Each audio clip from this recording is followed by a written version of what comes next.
উপস্থিত আমার সুপ্রিয় বন্ধুগণ, আপনারা সকলে জানেন গাজীপুরের শ্রী আমাদের প্রাণের স্পন্দন আল্লামা শহীদ রইসউদ্দিন সাহেবকে যারা আঘাতের পর আঘাত করে, নির্যাতন করে, মিথ্যা মত সৃষ্টি করে, অপবাদের মাধ্যমে জুতার মালা গলা পরিয়ে তার শিশুকে এতিম করেছে, স্ত্রীকে বিধবা করেছে, মাকে সন্তান হারা করে এইভাবে আঘাত করে করে তাকে দুনিয়ার জমিন থেকে বিদায়ের মাধ্যমে শাহাদাতের পেয়ালা পান করতে বাধ্য করেছেন। এই স্বাধীন বাংলাদেশে তাদের বিচার হবেই হবে, প্রয়োজনে আরো হাজারো লাশের বন্যা হবে, তারপরে তাদের বিচার আমরা চাই। কথা বলেন। আমরা শহীদ লিয়াকতকে হারিয়েছি, আজও বিচার পাই নাই। আমরা শহীদ হালিমকে হারিয়েছি, আজও বিচার পাই নাই। আমরা শহীদ আল্লামা নূর ইসলাম ফারুক রহমতুল্লাহ আলাইহিকে হারিয়েছি, আজও বিচার পাই নাই। প্রয়োজনে আমরা স্বাধীন সোয়া বাংলাদেশে আরো হত্যার বন্যা বেয়ে দিব, তারপরে আমরা আর কোন মুসলমান, কোন ইমাম, কোন সুন্নিকে হারিয়ে যেতে দিব না। কথা বলার ঠিক 61 হিজরিতে আমরা সেই ইয়াজিদ বাহিনীকে দেখি নাই, তবে 2025-এ আমরা দেখেছি আমাদের ভাই ইমাম রইসউদ্দিনকে পানি মুখের কাছে নিয়ে তারা ফিরিয়ে নিয়ে এসেছে।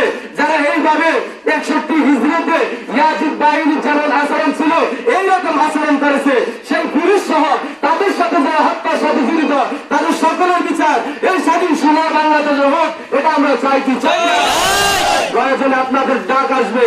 আজকে চট্টগ্রাম জমিয়তুল ফালাহ মানববন্ধন হইতেছে, ঢাকা জাতীয় প্রেস ক্লাব ওইখানে মানববন্ধন হইতেছে, গাজীপুরে মানববন্ধন হবে।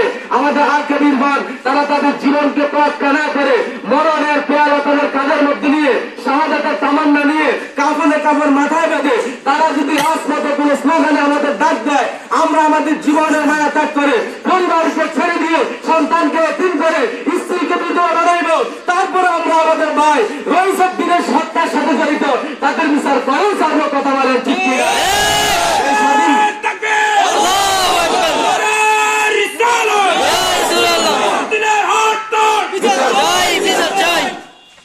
রইসউদ্দিনের আরেকটি অত্যন্ত হৃদয় বিদারক কথা, রইসউদ্দিন ফ্যামিলির মধ্যে একমাত্র উপার্জনকারী সন্তান হিসেবে রইসউদ্দিনে ছিলেন। যার যতটুকু ইনকাম ছিল সেই ইনকাম দিয়ে তার মা চলতো, তার স্ত্রী চলতো, তার সন্তান চলতো। সেই মায়ের মুখ থেকে যারা খাবার তুলে নিয়েছেন ইমাম রইসউদ্দিনকে হত্যার মাধ্যমে, সেই সন্তানের আদর্শের মমতা, বাবার মায়া থেকে যারা তাদের সন্তানকে বঞ্চিত করেছে, তার স্ত্রীকে যারা বিধবা করেছে, তাদের বিচার হোক, এটা আমরা চাই। কি চাই? সেই বিচার করতে করে আমি আমার অসমাপ্ত বক্তব্য এখানে সমাপ্ত করলাম। আসসালামু আলাইকুম ওয়া রাহমাতুল্লাহি ওয়া বারাকাতুহু।